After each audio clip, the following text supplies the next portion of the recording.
Today we're going to be talking about tackling tantrum in the preschool-aged child.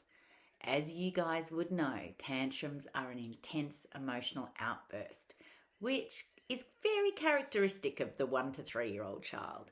However, older kids also tantrum, and it's not unusual for 3 to 6 year olds to throw a tantrum as well, even our adolescents at times.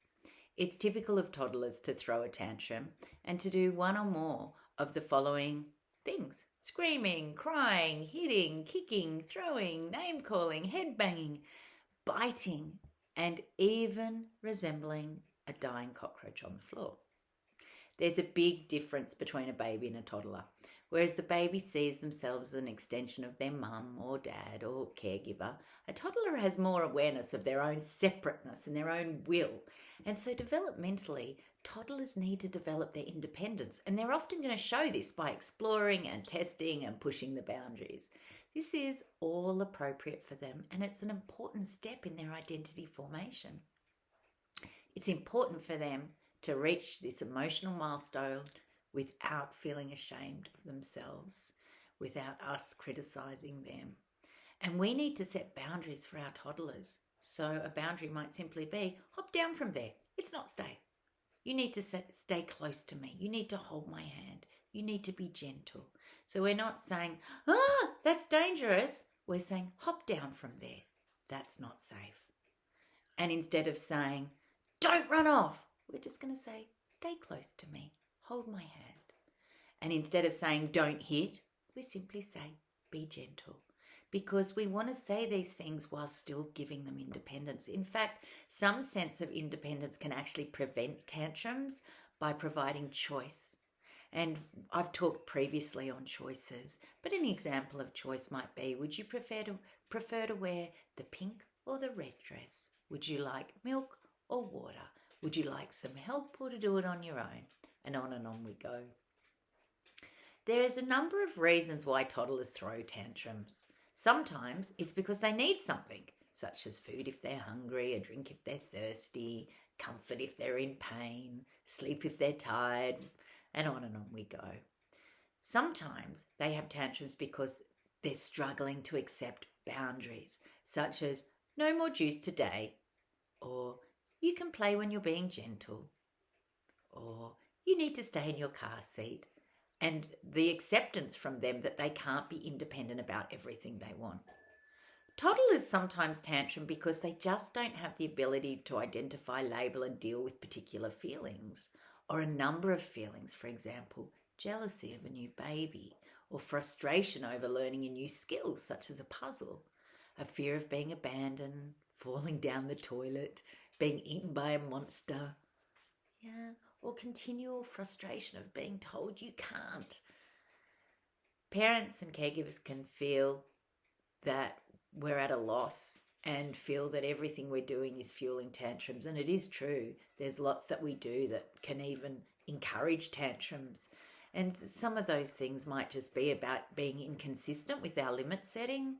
For example, a child that wants something such as a biscuit, or a child getting out of the high chair, or not getting into the car seat, or being picked up. We might say no for a number of times, but when the child becomes enraged and throws a tantrum, we tend to give in, and so then they get what they want. So what we're teaching our kids is that they get what they want when they're aggressive, when they throw a tantrum. So they learn that throwing tantrums get them what they want, because we're going to give in with the 6th I want. Sometimes toddlers have tantrums just because of their emotional makeup.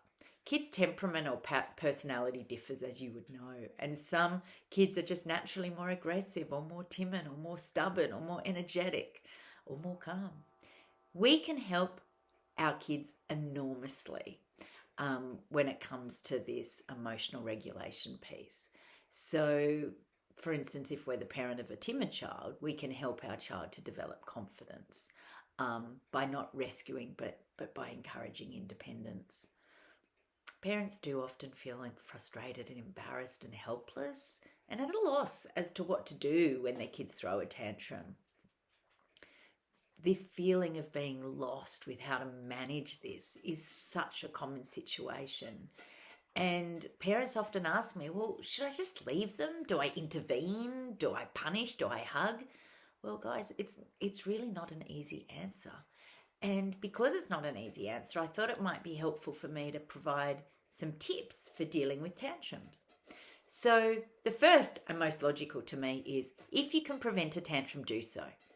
So it might just simply be feeding a preschooler regularly, giving them lots of small snacks, giving them choices, using direction, putting them to bed when they're tired, insisting on some quiet time, reducing overstimulation, thinking ahead and predicting situations where there could be a potential tantrum, and following through with consequences, as well as being consistent, is a really great way to prevent tantrums. Remember, prevention is way better than cure.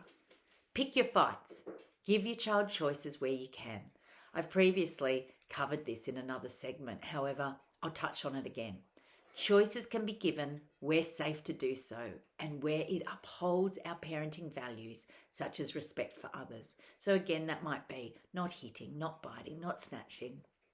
And choices work well with the things that bug you, such as what a preschool-aged child wants to wear, or what type of yogurt they want, or what book they want to have read. Use statements where there's no choice. You need to come here. Be gentle. Use your kind words are examples of this. And ask questions where there is a choice.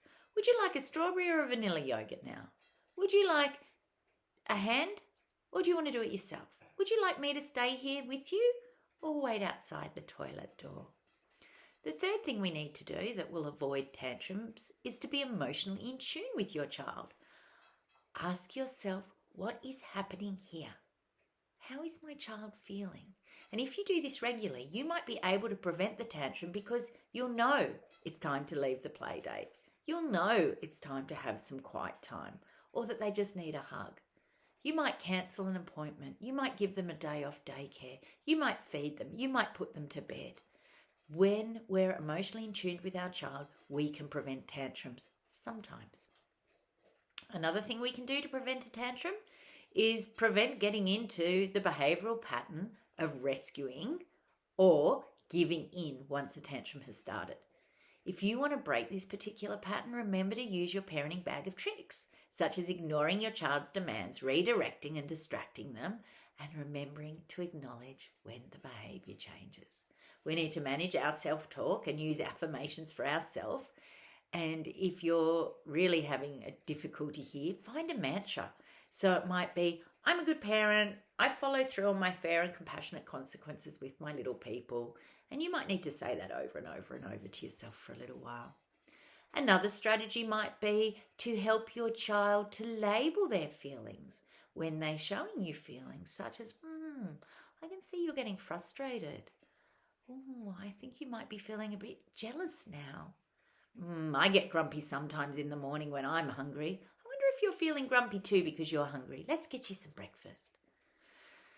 Another thing we can do to prevent tantrums is to help our child to manage their feelings. If they're getting aggressive when throwing a tantrum, teach them techniques to calm down and to talk about what they want rather than being physical, such as using a big breath or hugging themselves to keep their hands to themselves. If they get upset or scared, give them something to comfort themselves, such as their blankie or a favourite toy. It's important to not isolate your child in this situation emotionally or physically, as fully ignoring them or shutting them in their room will only exacerbate a tantrum. And there's so little they need our help to regulate. Try to find a safe place and keep an eye on them and stay close. And if the tantrum's already intense, take some time out so that we can sort of rejig things for them. So I guess I always say that our little people may need some help to calm down, and you may need to stay close to them and say things to them like, calming down, when you're calm we can, why don't we sit and, we just need to help supportively to get our preschooler to calm down. When kids are having a tantrum, we need to get down to their level. We need to talk to them and we need to look them in the eye and show them respect just like you would when they're feeling other big feelings, because when you acknowledge their feelings, they're more than likely going to be in a better position to solve the problem in a less emotional way. Tantrums simply indicate that they're feeling outside of their ability to regulate. And just remember, you're the chosen one. You're the chosen one. Do manage your self-talk and make some decisions at a family level about expectations and about what the parameters are. When older kids throw tantrums, they're doing them for similar reasons. And it's usually because their language and regulation skills are more developed that they can do less of this. But, sometimes children just throw a tantrum because they've got some big challenges or they're not managing so well and they've regressed a little bit developmentally. It doesn't mean that there's anything wrong. It is just that they're overwhelmed at that period of time. So I would say to you, remember you're the chosen one. Your child's having a tantrum with you. They're probably managing themselves much, much better in the outside world. And stay calm, manage your self-talk, sit there and actively listen, lend your calm, and it will pass. Thanks for watching. Bye.